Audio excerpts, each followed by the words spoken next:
पिछली बार जो मैंने रिव्यू किया था वो एक हॉरर फिल्म का रिव्यू किया था। 30 अक्टूबर को ये फिल्म आई थी। फिल्म का नाम था काली कोई। उस फिल्म से प्रॉब्लम मुझे ये था कि वो फिल्म सुपर नेचुरल हॉरर पर ज़्यादा डिपेंड कर रही थी, ना कि साइकोलॉजिकल हॉरर पर। लेकिन चलो कोई बड़ी बात नहीं है, ऐसी फिल्में आती रहती है। लेकिन उसी फिल्म के साथ और एक फिल्म आई थी 30 अक्टूबर को नेटफ्लिक्स पर ही। फिल्म का नाम है हिज हाउस। चलिए उसका रिव्यू करते हैं। Welcome to the cinema mind.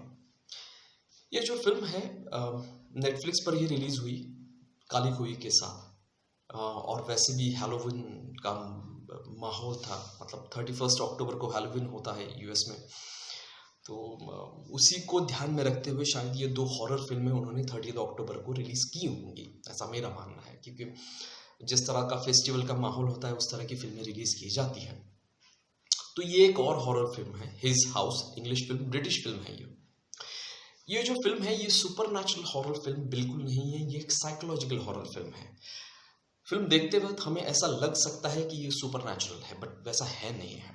क्योंकि इसका जो सेटिंग है ये एक अर्बन सेटिंग है, एक घर है। उस घर को देखने में वो ये खंडर नहीं है, कोई ऐसी सुनसान जगह नहीं है जहाँ पे भूतों का बसेरा है, नहीं है। अर्बन सेटिंग है, आजू बाजू में लोग रहते हैं, एक सिविल सोसाइटी है, सिविलाइज लोग रहते हैं, अलग किस्म के मिक्सचर है लोगों का। तो ऐसे घर में जो हॉरर हमें देखने को मिलता है तो वो थोड़ा सा सुपर नेचुरल लगने के चांसेस है, लेकिन ये हॉरर सुपर नेचुरल नहीं है, ये साइकोलॉजिकल है। रिफ्यूजी एक कपल है जो सूडान से भागकर यहाँ पर आया है। ना जाने कौन से मुसीबतों का सामना करके वो भागकर इंग्लैंड आया है। तो वहाँ के जो लोग हैं, जो एडमिनिस्ट्रेटिव लोग होंगे शायद, उस सिटीजनशिप को देखने के जो भी एक डिपार्टमेंट होता है, तो वो लोग उन्हें एक प्रोबेशन पर रखते हैं, हफ्ते 2 हफ्ते के लिए घर में रखते हैं। उनका बर्ताव देखेंगे, फिर उन्हें असाइलम की केस दी जाएगी और बाद में उन्हें सिटीजनशिप मिल जाएगी। लेकिन जितना वक्त वो वहाँ पे रहते हैं, हफ्ते 2 हफ्ते, और जो वो हॉरर देखते हैं वो मैनिफेस्टेशन है उनके अंदर के गिल्ड का। और इसमें जो हस्बैंड और वाइफ हैं, जो हस्बैंड का उस हॉरर को देखने का नज़रिया अलग है और उसकी बीवी का उस हॉरर को देखने का नज़रिया अलग है। बीवी ने जो फेट है उसको एक्सेप्ट किया है, जो भी गिल्ट है उसको एक्सेप्ट किया है, और जो चीज़ें उसके सामने आने वाली है वो उसके लिए रेडी है। और जो मर्द है उसे भी ये चीज़ अंदर से खाई जा रही है जो उसने गलत किया होगा। अब जो उसने गलत किया है ये सिचुएशनल था। हम डिसाइड नहीं कर सकते उस चीज़ को कि वो गलत है या सही है, क्योंकि जो वक्त, टाइमिंग जो कहते हैं, गलती करने की टाइमिंग भी देखनी पड़ती है। ऐसा अगर वक्त आए कि खुद की जान बचानी है, किसी भी हालत में अगर कुछ मूवमेंट नहीं किया जाता तो जान कैसे बचती है। आदमी जब डरा होता है तो उसके पास सिर्फ एक ही ऑप्शन होता है कि अपनी जान बचाओ। और उस जान बचाने के चक्कर में पता नहीं आदमी क्या गलतियां कर दे। बस गलतियां इन दोनों से होती है, खास करके मर्द से होती है। वो गलती क्या होती है ये स्पॉइलर है, मैं ये आपको नहीं बताऊंगा क्योंकि फिर फिल्म देखने का मजा नहीं आएगा। उस गलती को जानते हुए या फिर बिना सोचे, क्योंकि उस वक्त वो सिर्फ अपने जान के बारे में सोच रहे हैं। सूडान से निकलते वक्त जो उस देश के पॉलिटिकल या फिर कम्युनल या फिर सिविल वॉर, जो भी इश्यूज हैं, रिलीजन को लेके, कम्युनिटी को लेके, पॉलिटिक्स को लेकर जितने भी इश्यूज हैं, उसकी वजह से जो मारकाट वहाँ पर होती है, बंदूकें लेकर जीप में लोग घूम रहे हैं, तो जो सीधे साधे लोग हैं अपनी जान बचाने के चक्कर में वहाँ से भागते हैं और यूरोपियन कंट्रीज में जाकर रिफ्यूजी शेल्टर लेते हैं। ऐसा ही एक कपल है।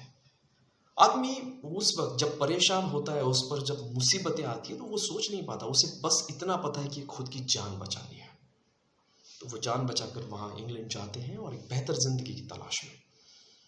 उन्हें वो मौका मिलता भी है, लेकिन जो हफ्ते 2 हफ्ते वो वहाँ पर रहते हैं तो उस वक्त जो हॉरर वो फेस करते हैं वो साइकोलॉजिकल हॉरर होता है। और जो उन्होंने गलत किया होगा, सूडान से इंग्लैंड में आने तक का जो भी उन्होंने गलत किया है, वो जानबूझ के हो या फिर जैसा भी इंटेंशनल अनइंटेंशनल, वो डर मैनिफेस्ट होता है, वो सामने आता है। और जितना गिल्ट ज़्यादा उतना डर बहुत बड़ा होता है।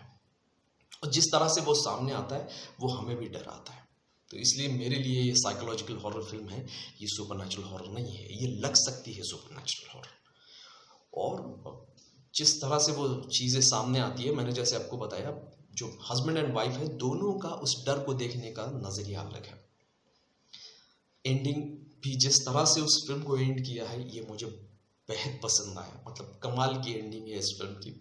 जब शुरुआत होती है फिल्म की और जैसे जैसे प्रोग्रेस करती है फिल्म, दिमाग में ये ख्याल आता है कि यार फिल्म का एंडिंग अच्छा होना चाहिए, क्योंकि उस पूरे फिल्म में कोई नेगेटिव नहीं है, कोई पॉजिटिव नहीं है, सब सिचुएशन के मारे हैं। सिर्फ वक्त, जो कहते हैं वक्त के मारे, हम जिसे कहते हैं, वक्त ऐसा आता है कि आदमी सही गलत सोचने के भी पार निकल जाता है, परे है उसके लिए सही गलत। नॉर्मल कंडीशन में हम सही गलत सोच सकते हैं, लेकिन एबनॉर्मल कंडीशन में ये सोच दिमाग में आती ही नहीं, क्योंकि हम डरे होते हैं।